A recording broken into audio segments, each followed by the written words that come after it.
Thank you all very much for coming on this early Saturday morning. Brecon hasn't let us down though. I haven't visited Brecon yet in the rain. I'm told it doesn't rain here. Is that true? That's true. It's been a really good thing about this rural parliament. This is the second rural parliament. The last one 2 years ago was the first ever Scottish rural parliament, and that was held in Oban, and it rained a lot. So we're delighted that that hasn't happened this time. I should explain a little bit. My name is Amanda Borger. I'm the chair of a non-profit organisation called Scottish Rural Action, and that's the organisation that organises the rural parliament every 2 years and brings people from across rural Scotland to talk about issues that they care about. Over the last 2 days, we've had workshops and conversations.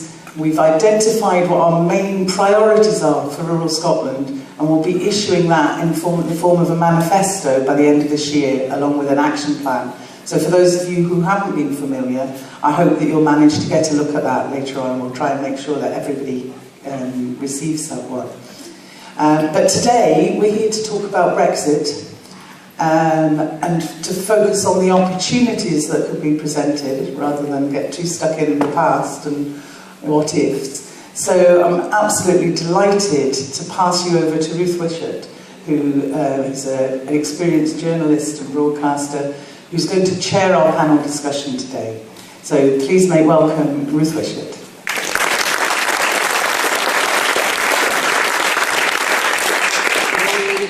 Thanks, Amanda. I am indeed Ruth Wishart, and I can exclusively reveal, as they say in my trade, that it does rain in Kilcreggan most of the time. So I'm quite happy to go out for Gael for a brief respite. And as Amanda said, we're going to be looking at Brexit and all its unlovely facets today. And I've just been told my mic's not working. Would you like to start that all over again? Yeah. Hello. That's probably still raining in Kilcreggan. I won't bother with all the rest of the preamble. I'll just say that we are indeed going to look at Brexit, and we're going to try and look ahead post-Brexit as well. I see one of the questions that's been sent in is saying, how can we stop Brexit? Well, if somebody's got a solution for that, I'm sure there's lots of people in the panel who'd like to hear it. Now, there are a wide range of issues following Brexit, you know, what happens to the CAP, fishing industry, and perhaps we'll try and go beyond that debate and look not just for ways to minimise the damage, ladies and gentlemen, but for opportunities as to how we might do things differently, in a way perhaps tailored more specifically to our needs here in rural Scotland. I live in rural Scotland as well, although I am an urban cowboy by birth, but a rural dweller by inclination. And when I was looking at your draft manifesto yesterday, I know it's been tweaked a bit, but there are a lot of issues with which I'm very familiar in my neck of the woods. How we maximise rather, and protect our vital transport links is certainly high up on our agenda, and minimise the impact of transport on our goods and services. And how, I think, is quite important, how we construct a scenario where high-speed broadband is a reality rather than a bad joke. It's a bad joke in my neck of the woods, and I understand from some of the new friends I've made in the last 24 hours that one or two of you have difficulties in that regard. How we devise new subsidy schemes which incentivise farmers and landowners to work for the common and environmental good. And that was one of the chats I was having with our table last night at the dinner, and it's a contentious issue, I know, but I think we might explore with the panel if we construct a scenario where we make payments based on land use rather than land mass. And of course, that's what happens when you have a handheld mic. Maybe once we get, not now, but once the panelists speak, we could swap these over. Thanks. My role this morning, however, is not to talk about my neck of the woods, but about your neck of the woods. It's to hoard the jackets, basically, for the panellists, and I do that quite a lot for a living, so you'll be surprised how agile a woman as chronologically gifted as me can be in the matter of kicking ankles if they overrun. So I'll just briefly introduce you. On my left, appropriately enough, is Lewis MacDonald, MSP. He's a Ken Speckle figure, as you know. He's represented the North East as a Labour member of the Scottish Parliament for 17 years now. In fact, I remember 17 years ago when Lewis started, he was 9 stone 2 and didn't have a grey hair in his head. Lewis has served as a deputy minister whose portfolio has ranged from transport and enterprise to energy, environment and rural development. He's now Labour's chief whip in Holyrood, which isn't nearly as much fun as it sounds. And he's their spokesperson on culture, sport, tourism and external affairs, which is a pretty wide-ranging portfolio. Mary Evans, on my right here, less appropriately I suspect, has been the SNP member for Angus North and Mearns since the last Scottish parliamentary election, and she's been a councillor in the Brecon and Edzo ward for the last 9 years. She speaks for Angus Council on Economic Development and has represented COSLA on the executive of the Council of Municipalities and the Regions. On my left, even more inappropriately, is Peter Chapman, who's the Conservative and Unionist member for the North East of Scotland region in the Scottish Parliament, and is now the Tory spokesperson on the rural economy and indeed on connectivity, which I'm sure we'll get to in a moment, Peter. Peter spent 5 years as an Aberdeenshire councillor, 6 as a local director of the NFU Mutual Insurance Society, and is a former director of Aberdeen and Northern Mars. And last but not at all least, because he's the man in charge of the kitty, is Gerald Banks. On the right, he's the NFU Scotland's treasurer, as you all know, and he's previously, of course, been chair of the Land Use and Environment Committee, on which he first represented the North East. Now, Gerald took the wise decision to move to Buchan Farm in 1979, but since that time he's developed an agricultural consultancy, and is, I suspect, one of the few people in this gathering who knows how to understand the small print on the myriad bureaucratic application forms with which you're all too familiar. So, ladies and gentlemen, we want to cover as much ground as possible in the time allotted, but we are allowing our illustrious panellists a brief, not 15 minutes of fame, but 3 minutes of fame to speak about the issue of Brexit, and then we'll take questions both from the floor and ones that have been sent in earlier online. So we'll start on the right with you, Daryl. Thank you. Brexit. Myself, yourselves, my grandson, 13-year-old grandson, on the morn of Brexit, he was aghast, absolutely aghast at what the future held for him as a 13-year-old. He could not understand why we had taken that route. It was a Highland show, the second day of the Highland show, and everybody was walking about dumbfounded. Where are we going? You know, our immediate response within NFU, if you like, was a decision's been made. We must look forward. We must aim to go forward. We must use the opportunity of this referendum result to move forward into a new world that we can determine where we're going and ensure our politicians create a situation where we can go forward, where we can have a profitable country, a profitable countryside, where everybody can be living comfortably and not tied into European regulations as we have been recently. So our take on the future is optimism. Let's go forward. Let's make the best of what we are going to make of it. Let's ensure our politicians give us the opportunity to do what we need to go forward with hopefully less red tape, less control from centre, less management of Scotland, just as Malta and Finland and Spain. We must be able to do it our way, and we've got to make a success of it. We must be optimistic. Thank you very much. I'm just going to take a brief moment to check that this mic is working, and it is. Thank you very much. Mary. Yeah, well, first of all, it's just a real pleasure to be here in my home constituency and in my home city of Brecon, and to be taking part in this panel today. And I can understand that, you know, the focus is trying to be on, well, let's be optimistic, let's look to the future. But I think to enable us to do that, we also need to identify what the issues are at the moment, face up to the situation that we're in, and then see where we go from there, and start to identify some of the complexities that are around us. Because, let's face it, I don't think you'll find anybody that, even the Remainers who were massive fans of the EU and it can be over-bureaucratic, has its faults, and everybody would own up to that. But I think from my perspective, and we've talked about some of the work that I was involved in with the Council in my role as spokesperson for economic development. Now, a huge part of that role was our European work and our European engagement. Over the past few years, I chaired the East of Scotland European Consortium, which is made up of 8 local authorities on the east coast of Scotland, looking at how we can influence EU policy to our advantage, as well as making the most of funding opportunities.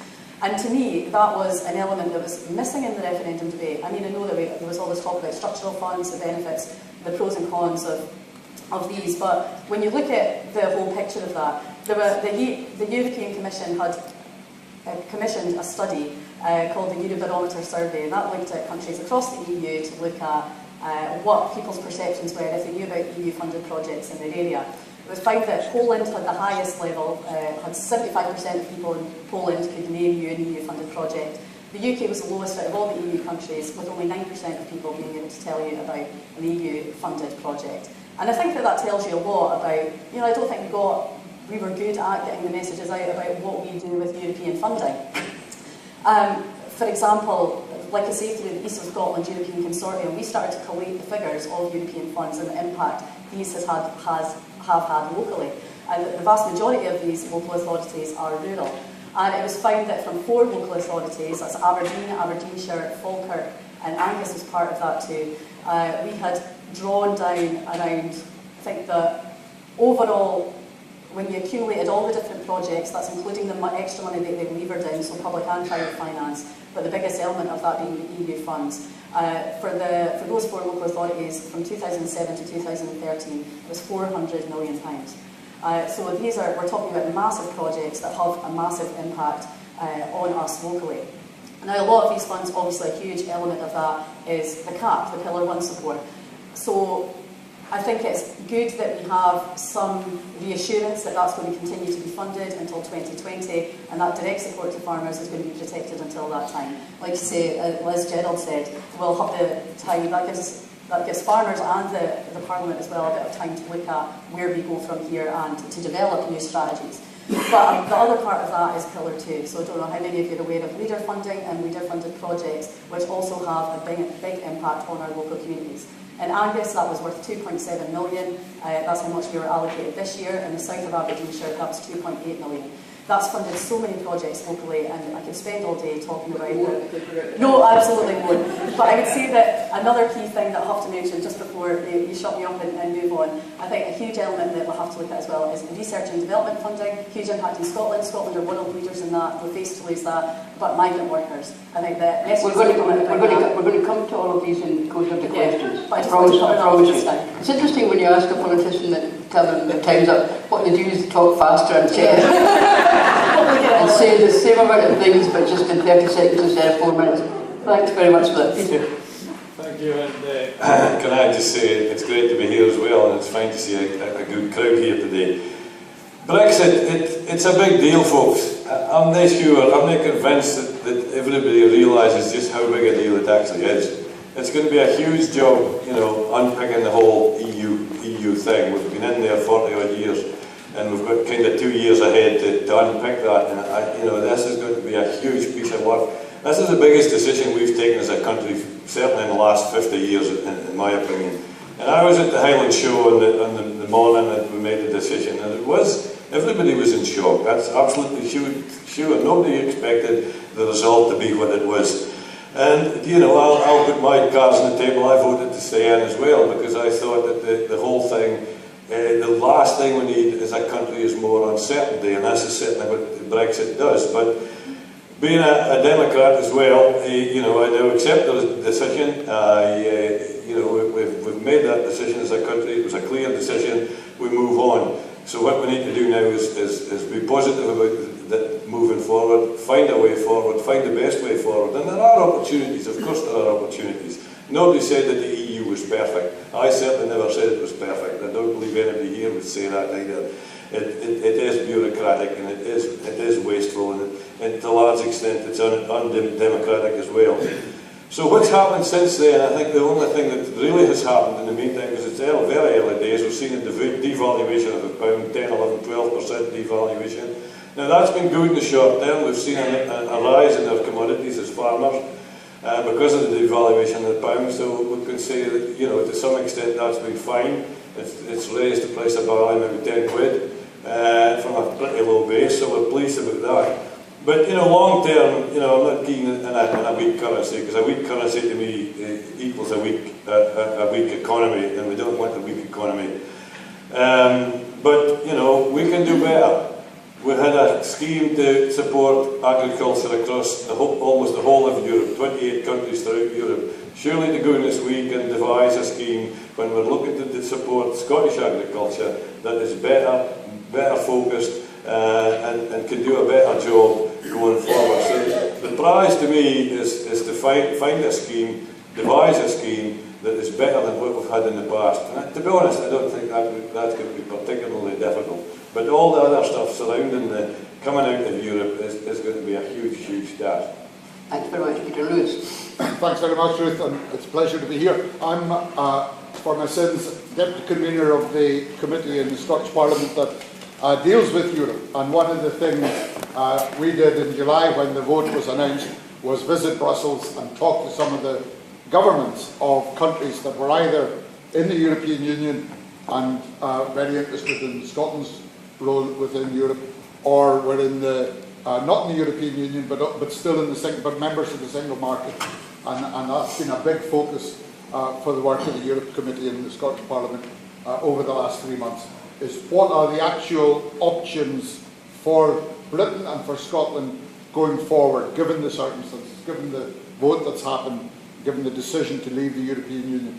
And one of the conclusions we very quickly came to, and I think the Scottish Government shares this view as well, which is that leaving the European Union is one thing, leaving the single market is something that takes us beyond that and is much more serious. But there's a third element as well which is worth mentioning, which is the customs union. So we had a debate on the rural economy at Holyrood a couple of weeks ago, and we talked about the impact that would follow from leaving the single market as well as leaving the political institutions of the European Union. And I think there was a general view that those decisions about what happens next, what the British government chooses to do, what the Scottish government and the other devolved administrations say to the UK government about what they should choose to do, those decisions are huge. The committee this week published a report on the impact of Brexit carried out by the Fraser of Allender Institute at Strathclyde University. These were economists modelling what the economic consequences would be, and their conclusions were that if we leave the European Union but stay in the single market, we will still suffer an economic hit. If we leave the single market as well, the economic hit will be that much greater.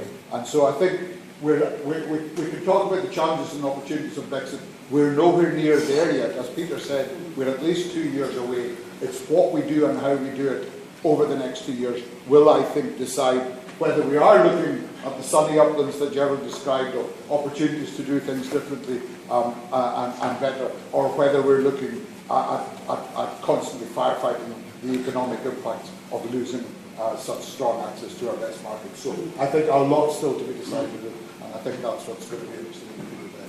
Well, that's not bad. You only ran over by 5 minutes collectively, so promising start, ladies and gentlemen. I'm going to take some questions from the floor. I hope you're ready with them, but I want us to maybe start with something that came out of what you've all said, because as we know, Scotland didn't, as a whole, vote for Brexit, if you like. 32 local authorities all voted Remain. So what I'm going to try and tease out now is whether or not there is a route for Scotland to remain part of the market, which, as Lou said, is so important economically to us. Or is that a fantasy, Mary? Well, I think that I don't think it's a fantasy, and that's what the Parliament asked the Scottish Government specifically to do in light of the result of the referendum. We'd had that debate in Parliament where there was cross-party support to look at all options for us to remain part of the EU, because that was recognised. Scotland voted to remain within the EU, and we feel that that is the best way that our interests will be protected if we try and stay within it. So I think there was the council was established to take forward, to tease out some of those ideas, and we don't have the result of that yet. We don't know what any possible options However, might I'm be. sure you were watching events in Birmingham last week quite closely, and Theresa May, among many other things, said that we went in as the United Kingdom and we'll come out of the United Kingdom, so there didn't seem to be a lot of wriggle room here for the Scottish Government. Well, that's what remains to be seen. I mean, the Scottish Government wants to make sure that Scotland's voice is heard, and we've had a series of debates in Parliament to discuss what Scotland's priorities need to be and how we're able to articulate that. And that's what we'll be pressing for, to make sure that Scotland's voice is heard within that, to protect the rural economy and all those interests.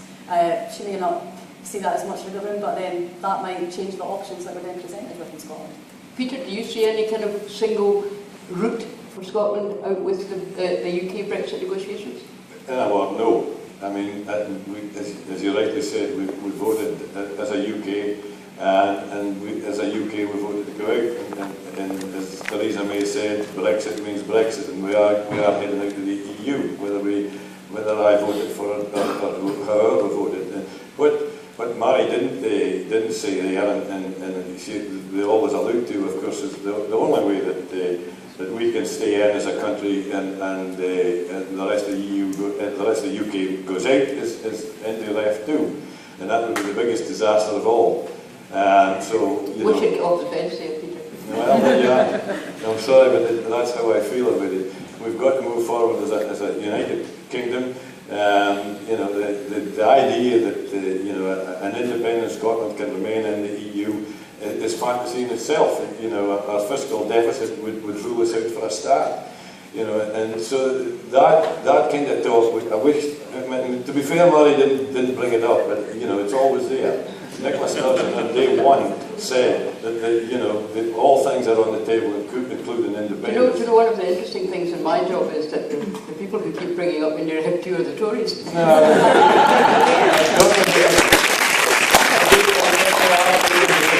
If the SNP would stop speaking about it now, today, I would say It's you! I think you've just made my point for me. Maybe I'm the only person who's brought it up as you. well, Early days, right enough, early days. Yeah. Uncertainty is the bane of all our lives, and the best certainty we've got at the moment is we're heading out, not perhaps we're heading out. And so we must be able to plan for the future. So at the moment we should be planning for out, but maintaining as many appropriate connections, deals, single market, perhaps whatever, to maximise our potential position going forward economically. And it's uncertainty which we will have for 2 years, which is not going to do anything for any of us or any of our economies. Lewis? The question you asked is one of the questions we went to Brussels to ask. We met very senior representatives of the Government of Norway, the Government of Iceland, the Government of Ireland. Iceland and Norway are outside the European Union, but inside the single market. Ireland, of course, is inside the European Union and most closely integrated with the United Kingdom of all the European Union economies. It's interesting what they said. The first thing they said was, and every one of them said it in different ways, we are utterly bereft at the decision of Britain to leave the European Union, because Britain is our chief ally and champion for the kind of Europe that we believe in. And I think that would be a general view of many North European countries, that the kind of Europe that for Northern Europe works is one which is an open trading economy where there are social and environmental protections, but there's not a drive towards political integration, if you like. And I think that was the first thing they said. The second thing they said was we're delighted Scotland voted by majority to remain, and we are to European institutions about possible arrangements, they first of all have to agree them with the UK government. The UK is the member state. Like it or not, that means that in order to devise something that protects Scotland's interests, the United Kingdom government must be persuaded. But by definition would mean that whatever Scotland wants to do, and I'm not talking politically, I'm talking economically, whatever Scotland wants to do, we're going to have, if we go down that route, an inevitable gap sight of 2 years while the UK makes up its mind what it wants to do itself. Well, we're there anyway, Ruth. I mean, we're in a position where, I mean, it's a little bit clearer after Birmingham than it was before, but I'm still not 100% clear about what the UK government's trying to do and what its policy is. And my best guess is that Theresa May would like to have the economic benefits of the single market without the social protections of the single market. That, I think, would not appeal to many, certainly many Labour voters, but it wouldn't appeal, I think, to many people. But whether at some point the UK government's going to have to come to a conclusion as to whether it wants Britain to remain in the single market or not. If the decision is that it does, then it's perfectly possible, I think, in the context of the single market, for Scotland to have different arrangements around freedom of movement from the rest of the UK, simply because we had that when Jack McConnell was First Minister and we had post-study work visas and the rest of it. But if you remember that these got overruled because we had, for instance, you'll remember, a scheme where graduates were able to stay in Scotland for 2 years longer, and that was overruled by the Home Office. Well, it was fully supported by the Labour government at Westminster. It was only when David Cameron became Prime Minister that they made a policy decision to abandon it. So it's perfectly possible to do that if Britain's in the single market. If Britain's outside the single market, then it becomes much more difficult to find a way. Well, while we're on that subject, before we go back to the panel, I think there's somebody who wanted to ask a question about migrant labour, because it's particularly germane. Thank you. I'm Michael. I attend the cross-party group for rural affairs. Please stand up and speak. Sorry. Can you get the mic up? I'm involved with Scottish Rural Action, but I attended on their behalf the cross-party group for rural affairs last week, talking about the implications of Brexit. And one of the most profoundly disturbing presentations for me was the presentation on behalf of COSLA from their immigration and integration, or migration and integration department. Forgive me for getting that slightly wrong. I actually don't think we have even contemplated what we are saying to people who've often given their lives, their time, raised their children here, want to stay here. We haven't even taken the full account about the implications this has for a number of people who have become integrated into our society in Scotland. And I don't want to go into Birmingham. Who does? That's my point. I actually am standing here and I really want to say we are Scotland, but please can we really push for some answers on this, and I welcome the panel's answers on that. Okay. It's a shocking thing. Thank you very much. Peter, if I could come to you on that, because there are two questions here for me. One is the moral aspect of it, the ethical aspect of it, if we discriminate against people who've chosen, who, in my view, paid Scotland the compliment of coming to live and work here. But the other one, especially for rural communities, is a very practical question. I mean, Scotland and the Scottish economy wouldn't be able to survive without inward migration. I agree entirely. And people who have come here and settled here and are working here and are paying taxes here, I have absolutely no problem with, and I wish them well, and I'm sure that they can remain, and I would certainly fight for that to be the case. And also, as you rightly say, moving forward, we need these folks. I mean, there's a fruit industry here, there's a vegetable industry here, there's the NHS that would all suffer, and not to be too fine a point on it. A lot of that would fall to pieces without these folks coming in from Eastern European and further afield. So I welcome these folks. If they're here to work, they're here to settle and contribute to our society, and I think they're absolutely welcome. I've never had a problem with that whatsoever. So what did you make of Amber Rudd suggesting that some businesses do an audit of their foreign workforce? I didn't like it at all. I did not like that, and I think that will be wound back. I think Amber Rudd's probably getting her finger slapped right now for being so hawkish in that speech, and I didn't like that speech at all, and I think I set the wrong tone completely. I I think we have to realise that there is a difference, you know, north and south of the border as far as seeing immigrants. We have the same issue up here. I mean, that's generally right across the society in Scotland. It is slightly different south of the border. I think they have had a more difficult. They've seen more of them, and it seems to be more of a problem. And there's no doubt a lot of the reason for folk voting to come out of the EU was the immigration issue, and I think that was driven south of the border much more so than it was up here.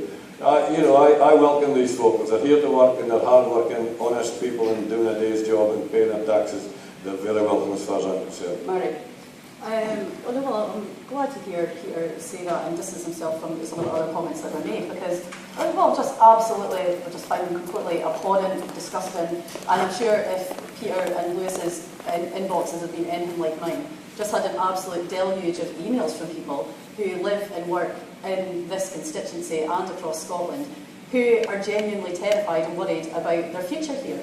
Even from my own personal perspective, my partner's French, who phoned me after seeing those headlines, asking me what was happening and if his future and our future here together is safe. And the fact that people are put in that position, I just think is absolutely disgusting and shameful. And I think that the Scottish Government's position was made clear. We haven't had a chance to properly debate that or get into any discussions on that yet, but it was raised at First Minister's questions on Thursday. And I think that the First Minister made the Scottish Government's position clear that they certainly would not be supporting, and the Scottish Parliament would not be, would stand up and represent and back those businesses who did not want to do what was being suggested. And some of the talks that came out of Birmingham, because we are dependent on migrant labour here. There's no getting away from that in the rural economy, in the general economy, NHS, farming, fishing, processing, tourism, all these areas. We need the free movement of labour. I think that's absolutely essential. That will be the sticking point, I think, with the UK government in terms of their negotiating position, and I think that's where things will start to get really difficult. Gerald? I totally agree with everything that's been said. I mean, up in Buchan, we've got Fraserburgh and Peterhead, the whole fish processing industry that is totally reliant on immigrant labour from East Europe. My business, I have planted hundreds of miles of hedges and trees and fencing. More than half the staff I employed were Polish or Latvian. Because they were willing workers, they were there, we paid their taxes for them, they lived locally, they shopped locally, they had family at schools and play schools. And nobody in rural Scotland would want to see any impact at all. Now I think breakfast television this morning, I saw something about 3.5 million immigrants are likely to be given special rights to stay. You could actually say probably the same, how many million Brits in Spain? You know, it's the same position. So, I mean, I would like to think suspect the Brits in Spain are a wee bit less productive. like you and myself, I expect they're past the production phase of their life. That's a bit ungallant, but I'll pass over that. Well, I think we're getting to the point where here, aren't we? Because the ability of industry to recruit is one way to look at it. The ability of people to live their lives in a whole united Europe, and I use that not in a political sense, in an economic sense, is the other thing. But what I would say to Peter and indeed to Gerald is you cannot argue in favour of free movement of people and argue for leaving the single market. There's no, or let me put it the other way, if you argue to stay in the single market in order to have free movement of people, then you have to accept that that is not something that you can negotiate away. It's a central feature of the single market, is that people are able to come and go. And so Peter distanced himself from Amber Rudd, but Amber Rudd was not some crazy outlier untypical of what was being said by other speakers at that conference. There was speaker after speaker at that conference saying free movement of labour is not acceptable. They had different ways of dressing that up, but that's what Tory after Tory minister was saying. That really worries me because it means that when they go to negotiate in Europe, then that's their, it seems to me increasingly likely that will be their starting point. And if their starting point is to remove free movement of labour, A consequence of that is that we will lose access to many of those European markets. Another consequence of that is that so many of our European fellow citizens who have made their homes here will feel unwelcome, and generally our relationship with Europe will deteriorate. I think our starting point should be, we want to be part of the single market. We want to have a continuing relationship with Europe. That includes people coming and going between our different countries. We can certainly, if that's the starting point, you can certainly negotiate around the edges of that. It will be a negotiating process. But if we are serious about enabling businesses in the northeast of Scotland or the rural Scotland to recruit workers from other parts of the country, then you can't just have that in isolation. It's got to be part of a bigger... I see that hand up there, and I'm coming back. I wonder if there's any of our European colleagues here this morning who might want to talk about how it's being viewed from their neck of the woods. I met somebody from Spain last night, but I don't think he's here this morning. Right, question here now. Could you stand up, please, because I don't think there's a roving mic. I was at the same meeting. Sorry, there is a roving mic. There's a roving person with a mic. I was at the same meeting as Maggie at the Cross-Party Group on Rural Policy, and one of the MSPs present raised a question which didn't perhaps come into what Maggie said, which is there is also the question of seasonal migrant labour. And the MSP in question made reference to a business in his community, constituency, which is seriously thinking of moving its operation to Eastern Europe. And that was in the soft fruit industry. I just wonder what will happen then if we're not able to retain competent seasonal worker situation. Some of whom have come, and in respect of a bit of my family elsewhere in the United Kingdom, have been coming and working for many, many years. They've had purpose-built accommodation made for them. And they are very important because the significant thing is that there are hundreds of people in that area who simply will not do the work. If then that food industry moves to Eastern Europe or other parts of the world, what is the impact on the economy here, and what is the cost of food to be eaten, and what are the issues of food production, security, distribution? Well, there's a lot of questions there, and they're all interesting, but and I want to just add one more, which is that you rightly raised the prospect of people moving because of a labour shortage, moving their operations elsewhere. There's also a lot of anecdotal evidence about people who might have located here, now not locating here because of their lack of access to the single market, because we're no longer a jumping off point. How much of a danger is that, Peter? Well, there's a danger. I mean, it's all part of the discussion and the debate that's going to have to take place over the next 2 years. I mean, let's just, take a step back for a minute, and we have some comfort now that we're going to trigger Article 50 in the early spring or before the end of March. We'll have another 2 years after that to get on and do the negotiation. I think the end result will be that we'll have some control over borders.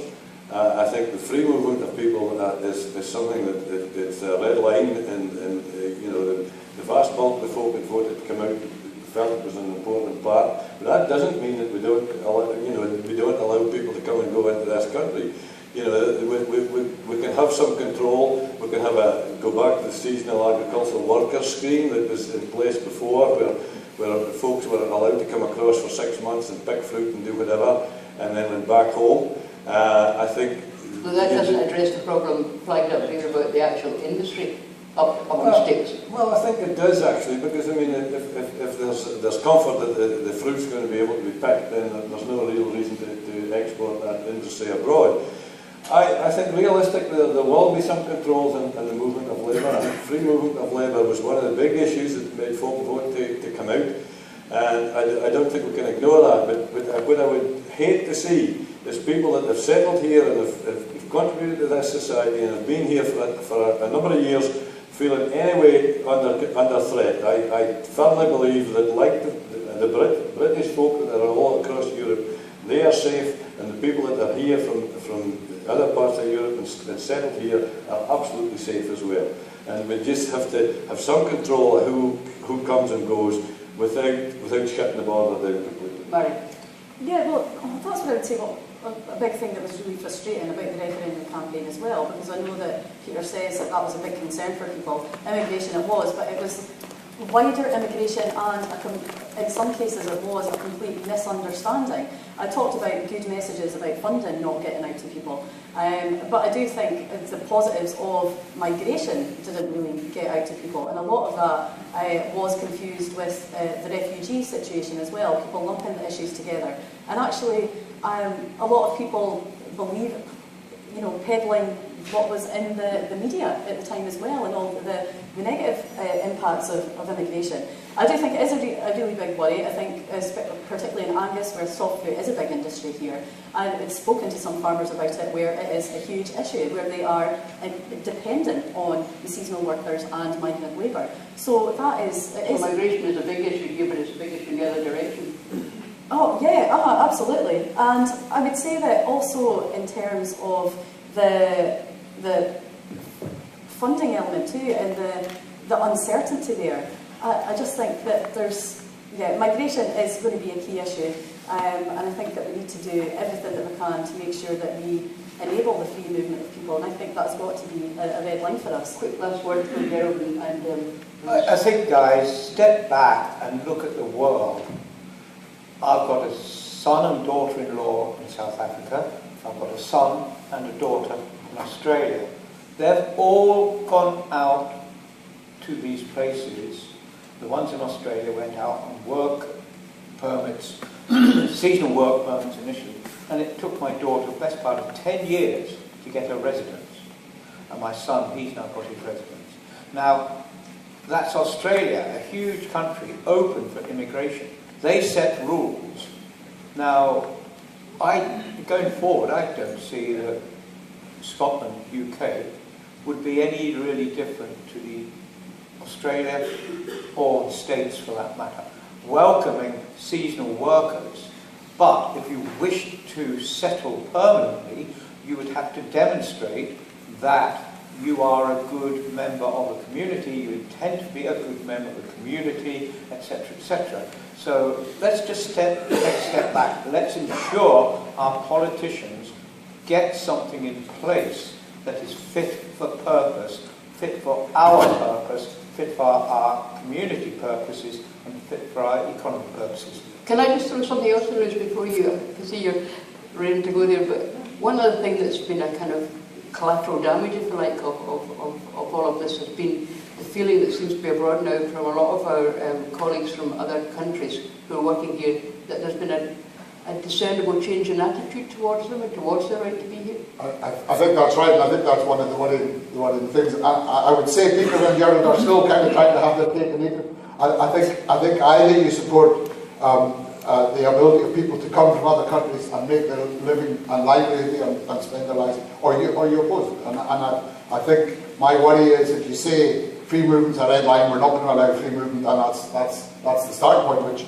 I think Peter accurately reflects his government's view. I think if you say that, then you're actually encouraging exactly those kind of negative attitudes towards fellow citizens from other countries that we want to avoid. The seasonal agricultural worker scheme that Peter refers to was negotiated in the context of the European Union as Romania and Bulgaria were candidate members and then becoming members.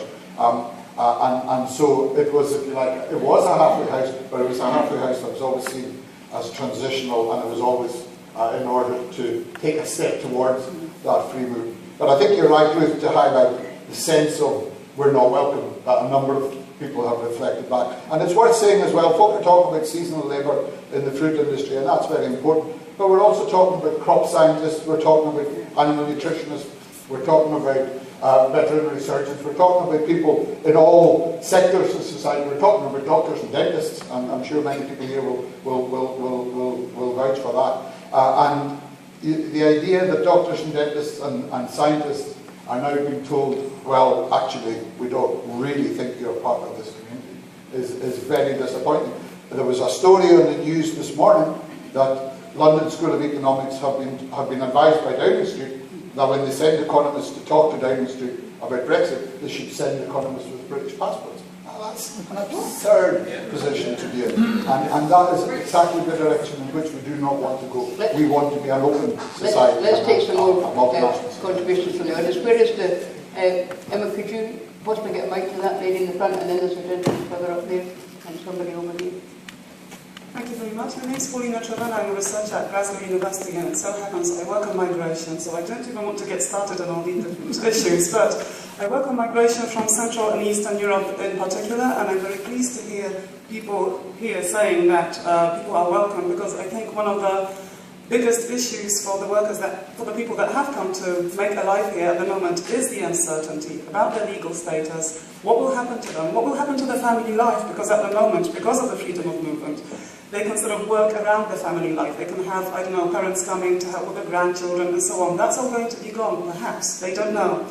And another issue that has been picked up on here, I think, it's very important to recognize that these people are contributing a lot economically, and they are integrated economically, but socially, I'm sorry, I would disagree that they're integrated socially, because there are a lot of people who are working in these factories, farms, where 95% or more of the workforce is in fact Eastern European. They don't have the space to pick up English, they pick up Polish instead, for example. And they're happy to be living here, they're happy to be earning money, but I think that if we want to, there's been a number of big debates about retaining people here. And I think under the current conditions, if you really want to retain and attract people, you really need some kind of integration policy, not only for people who come in as refugees, but people who come in with little English, don't have the scope to learn English, and don't have the scope to really become part of the society. And I would very sort of strongly campaign for that as well, as a way of helping the whole society and helping people really integrate, really feel welcome, and then spread the news, basically. Thank you very much. We just go...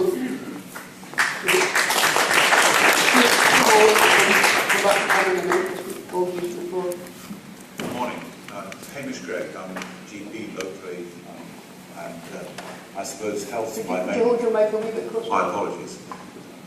Dr. Gregg. I'm GP locally, and my focus is on health. But my intention here, I would ask you, forget party politics.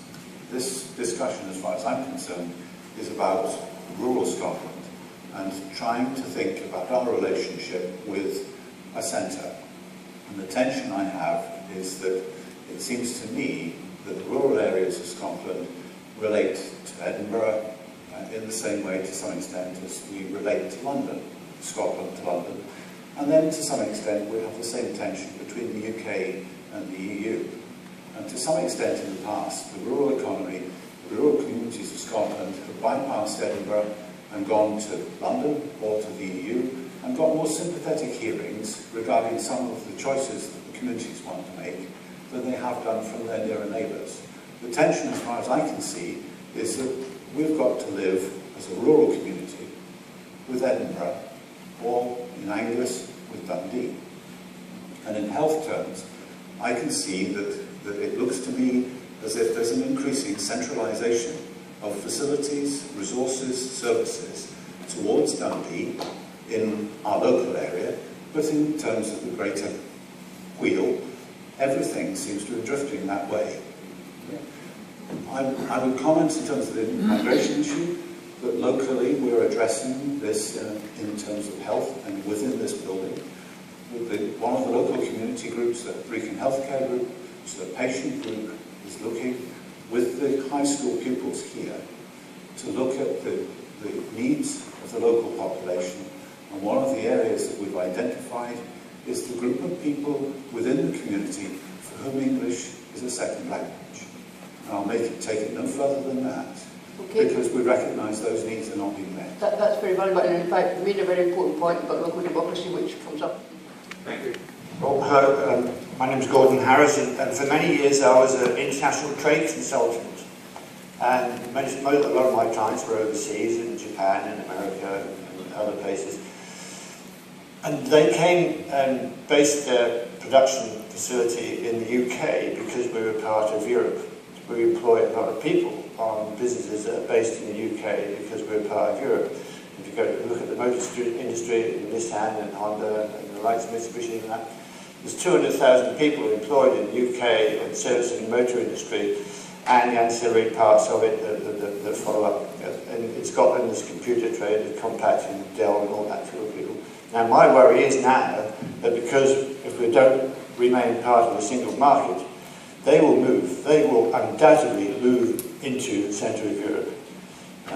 And with that will go a lot of jobs. We've got to also worry about the unemployment caused by that and the fact that some of our people from here want to move to Europe.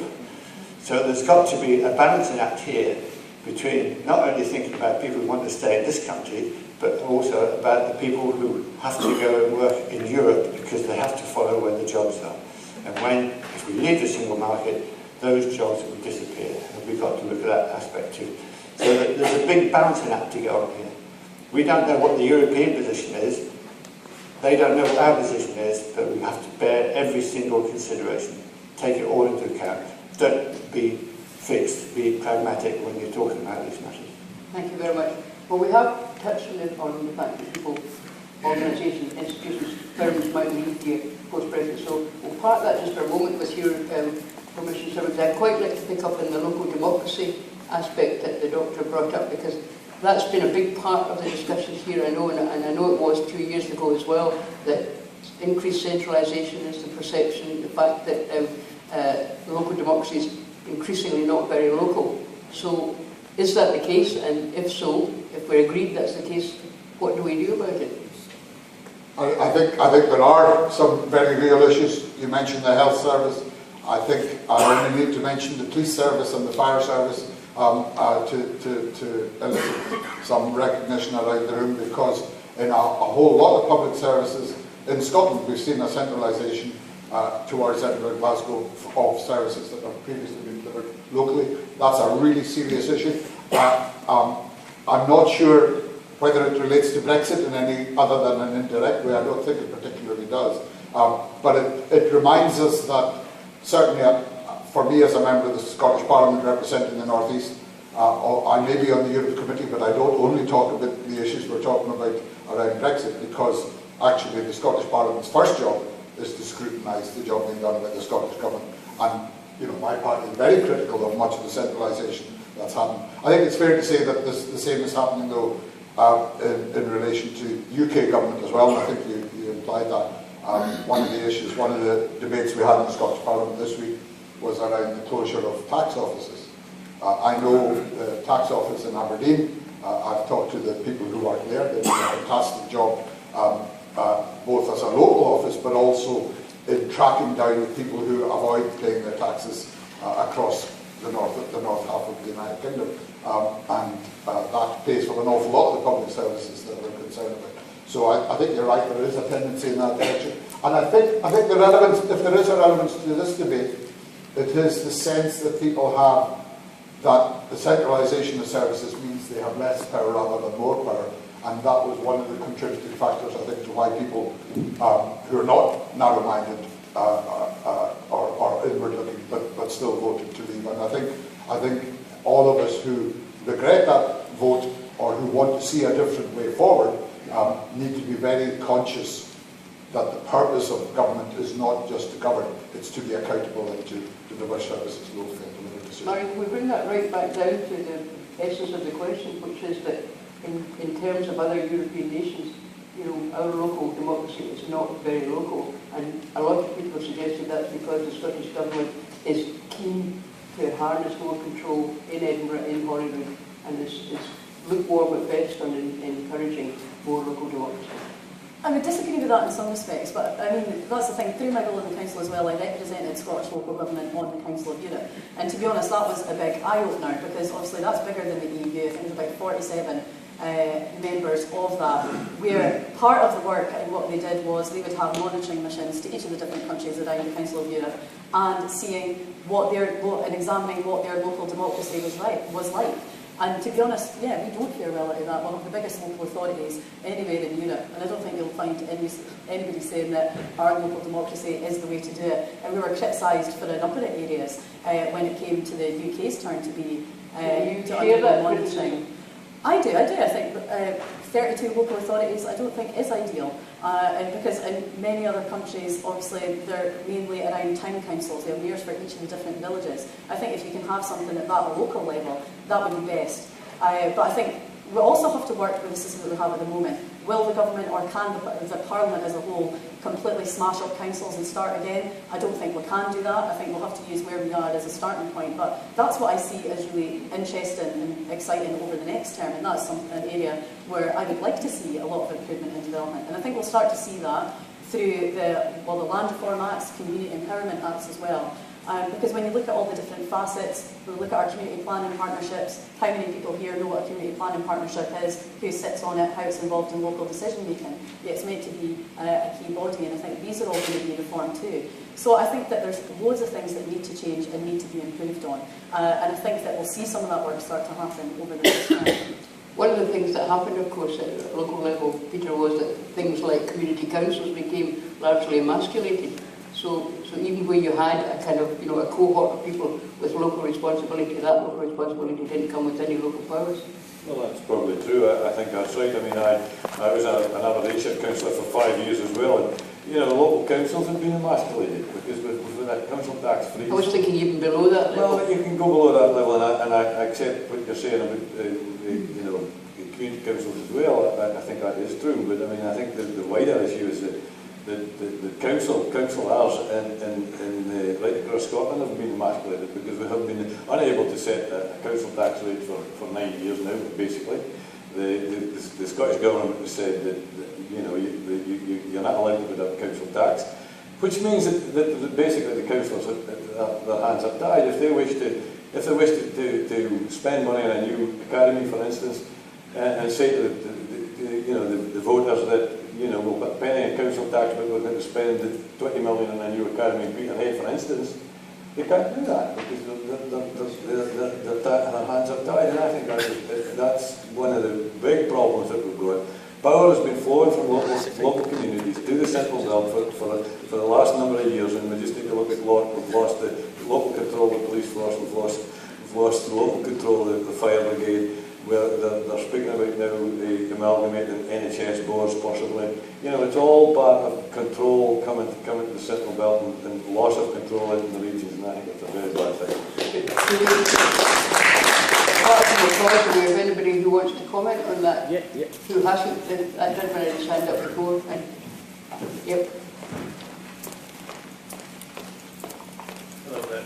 Hello. That's the one. Hello, my name is Tito Kashkinia. I'm a chartered engineer, and I would like to go a bit back and... I wish you wouldn't. Might as well pass my microphone then. Just quickly, to Peter Chapman, you started your intervention saying you were a Democrat. Yeah. Do you consider this referendum to be a democratic election when some citizens of the European Union were allowed to vote, Irish and Cypriots, and others weren't, like French and Danish, when the citizens of Nigeria, South Africa, India, Canada were allowed to vote, but Portuguese, Spanish, Italians weren't? I think that when you choose ethnicities to vote, it's not democratic. It sounds like those Crimean referendums to join the Russian Federation. So that's my first comment. No, that's your only comment on that subject, because we've got a whole stack of... Quick one. I just think that the two examples that Mr. Banks used of countries and how they deal with immigration are very poor. Australia is known for having a long history of just choosing white Anglo-Saxons to get in. I mean, was it your daughter that went there and took a while? My son and daughter. Your son and daughter. Did they stay in one of those offshore detention camps in Papua New Guinea, like they do with Filipinos and Chinese? Could I just say, I don't think anybody in this platform is going to defend the Australian policy, but yeah, we've got a short amount of time, that's and we've really got to concentrate South on Africa, I'm not even going to comment. Scottish policy, if you don't mind. The thing that I feel quite proud of as a Scot is that when we had our referendum in Scotland, everybody who lived and worked in Scotland had a vote, and that seems to be very interesting. I've got some other questions that came in, but if there's anybody with a burning question, and there is a gentleman with a burning question. Could it be about Scottish rural matters? I'm not sure which side to use. That's the one. Yeah, it was really built off of an Angus council. Just a point of clarification for Mr. Chapman. He talks about councils not being able to build new academies. This academy was opened, or it's not actually been officially opened. It was occupied, I think, in March of this year, built by Angus Council without increasing the council tax. I think that's testament to what councils can do. We're building a similar school in Forfar, and we're building a number of new primary schools on our road. So let's look around before we say that councils can't build new schools. What should we turn now? Oh, is it a question? Okay, Lady David, is that a red jersey and a question?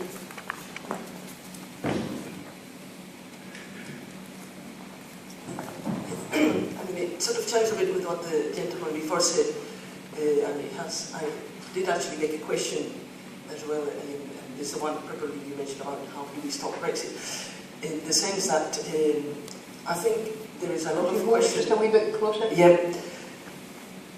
Quite a lot of people were appalled at the way the campaign for leaving was taken forward, and what we can see today, you know, the discussion on immigration is taking us further down, you know, the route is, it's not clear why people voted or what people wanted when they voted to leave. That's the first question. There's an assumption that is... That's more a statement. Yeah, that's a question. So I think it's a mistake to ignore the way the process was carried out. I'm a community councillor, and we do have to follow a code of conduct, and that's taking us down that route of ignoring some of the basics of the democracy. What I wanted to ask, considering, you know, we haven't yet made the choice, and there's still, you know, we can see some of the economic impacts, and that's happening. How thinking that some people still feel that they have been robbed from the European citizenship is to be not to offer people a second chance to look at, you know, what is an offer on the table before the decision is made. Indirect to this, is there because of the way that, I think if I'm paraphrasing, but because of the way the referendum campaign was conducted, is there an argument for a second bite of the cherry once the Brexit negotiations are complete? I'm not a great believer in referendums as a way of making these decisions. I think we've seen in recent months just how divisive they can be, and also how difficult they are to implement. So, for example, we've heard different views already today about what people wanted when they voted to leave. Now, there are a myriad reasons, no doubt, that people voted to leave. At the end of the day, a referendum says you're either saying this or you're saying that. It's a binary choice. And I'm not a great believer in binary choices, because the real world is much more complicated than that. I think, though, what I think is quite likely to happen, and I hope will happen, and I hope will produce the result I want, is that this process the process of negotiation of the UK's exit from the European Union will complete around about the time of the next general election. And I think that general election will be fought very largely on the issue of what has been negotiated or what is under negotiation. And I hope my party will take a very strong line about maintaining our European relationships and fight the next general election on that basis. You said at the very beginning of this discussion, Gerald, that the enemy of progress for anybody was uncertainty. Yeah. Now, what Bruce had just flagged up is the prospect of about 3.5 years of galloping uncertainty. Absolutely. I mean, that's the whole problem. And as Lewis says, I mean, he would like to think at the end of it, it'd be with what he agrees with. I would like to think that in 2.5 years, it is what I can live with and go forward with, because I won't agree with everything that is done, because there's two sides. What will have hemorrhaged though from our economy during that lengthy period? Well, that's our responsibility, to ensure that we do what we feel is appropriate for our own lives, our own businesses, our own families, our own communities, and that we are going forward, looking forward to where we're going. and we're going to have to live with the results of negotiations with multiple countries, multiple issues. We will not agree with all of them, but we've got to be able to live with them. Right. Well, I do just think everything is so uncertain and everything is up in the air at the moment. So I think we don't know what the negotiating position is going to be, we don't know what Scotland's voice within that is going to be and what our position is. So I think we'll have to wait and see what develops over the coming few months and what position the UK government is going to take. Some of that's been highlighted in terms of migration. But, I mean, the uncertainty is doing the damage at the moment. It's affecting the funding schemes we're part of. It's affecting our university students, the university programmes they're involved in. It's affecting research and development. And it is affecting people coming to this country, doing business or considering investing here. That is what's doing the damage. Should it come to another referendum, I think that is something we would have to wait and see. I wouldn't rule anything out just now. Peter? I don't think we should have another referendum. I think it was a democratic process, despite what the gentleman up there said. The Conservative Party fought the last election saying that if we won, we would have a referendum on our membership of the EU, and we did precisely that. So to me, it's a democratic process. We can't continue having, the referendums ad infinitum, and that's no way forward. So we need to get the negotiations right. I do believe it will be quicker than Lewis's suggestion. I think we'll conduct the negotiations over the next 2 years. And the reason I think that is because in 2 years' time, in May, we'll be electing new MEPs to the European Parliament, and I think it would be a crazy situation to have an election in Great Britain for MEPs that might just sit there for 6 months. So I think the focus will be get this finished before 2 years come May, because that election would then obviously not. I think we'll get through an election for MEPs without fisticuffs. Good point. I hope so. I would like to think that we, in the Scottish Parliament in Holyrood, we haven't gone down to that level yet. I would like to think that will never happen, and certainly in Edinburgh. Now, I'm very conscious of the time, and I'm also conscious of the fact that there's a whole range of issues that we hope to get to, which we haven't got to. But two of the other things that were flagged up very widely were whether or not we should change the basis on which subsidies are paid for land use rather than land ownership in terms of the land mass. And the other one, of course, was the perennially vexed question of broadband. So whoever speaks first on either of these, with the microphone.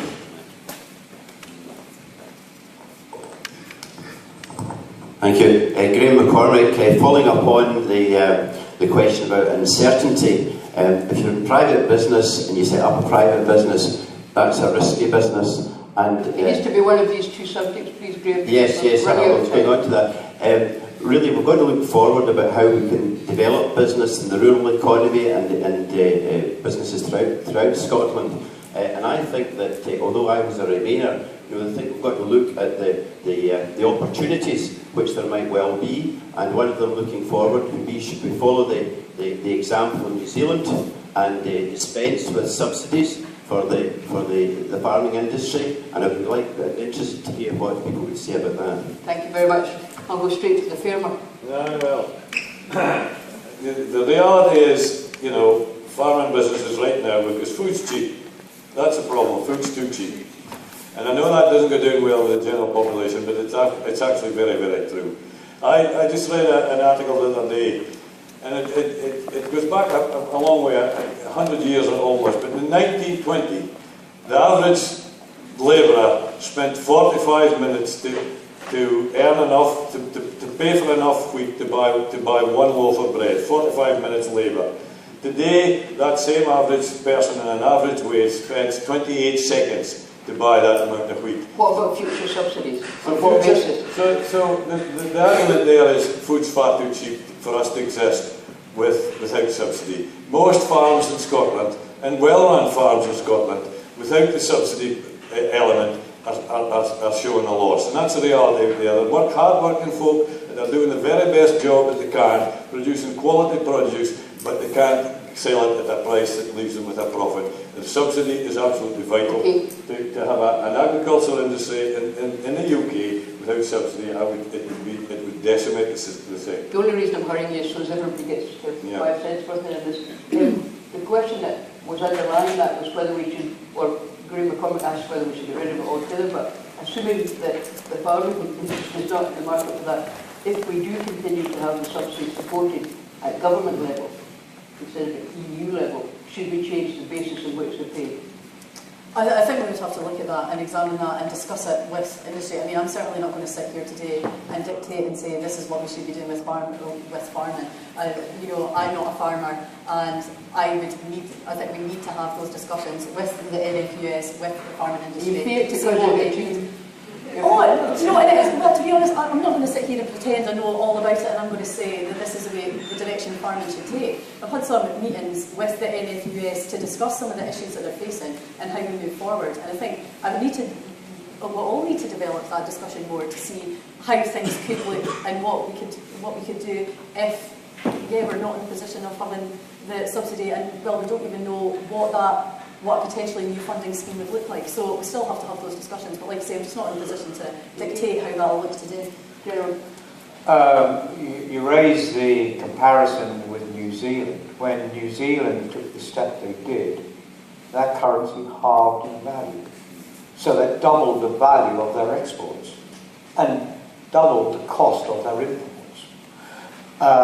The UK government, when they started, well, for the last 20 years, we've been moving away from paying for food and paying for set-aside to reduce the mountains and the lakes, so that in 2005 we went into a single farm payment system that was decoupled largely, and last year we moved further so that basically every acre of similar ground will ultimately get the same payment. Is that fair? Is that fair? That is a decision made by our politicians. It is a decision made by our politicians in Europe to comply with the World Trade Organization. I'm sure you've got an opinion though, as a man, a form filler of note. I think every farmer would like to be in a position that the New Zealand farmers are of not being supported by subsidies, because they're then not under the control of politicians' whims and regulations run by auditors. In 2013, when the UK started the negotiation for the last round, they said, we want no Pillar 1. It all goes to Pillar 2, environment, support for investment and so on and so forth. In the first month or 2 months of those negotiations, they were shot down. And basically, we've moved forward into this area-based payment.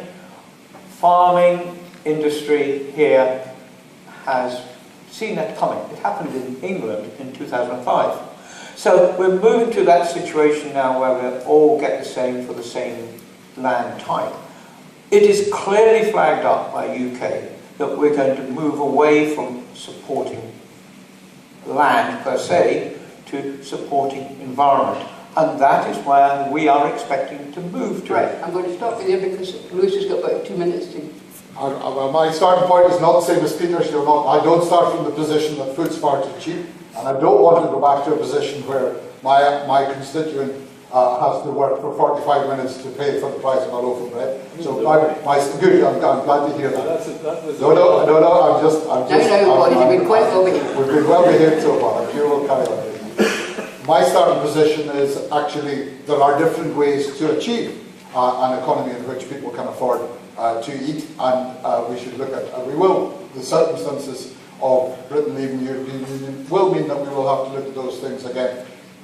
People forget sometimes that between 1945 and 1973 there was a British system of subsidising agriculture, and clearly we won't go back to that either because times have moved on in the last 40 years, but we may well find ourselves in a position where we're designing a form of subsidy system that reflects of the European Union. But we'll need to think very hard about that. I think one of the stories that folk will have seen recently was the slipper farmer, as he was described in Bankley, who was making more money off subsidies than any other farmer in Britain, but actually didn't ever turn a plough and was actually renting out the land to other people who therefore presumably didn't receive the subsidies. Clearly there's something far wrong with that, and clearly if you were redesigning a farm subsidy system from scratch, you would want the money to go to the people who did the work and the people who protected the environment, and that's what the focus is. Right, thank you very much. It says in my notes that you've all got 1 minute to sum up, but because in my exalted position as a temporary chair, you can have 30 seconds.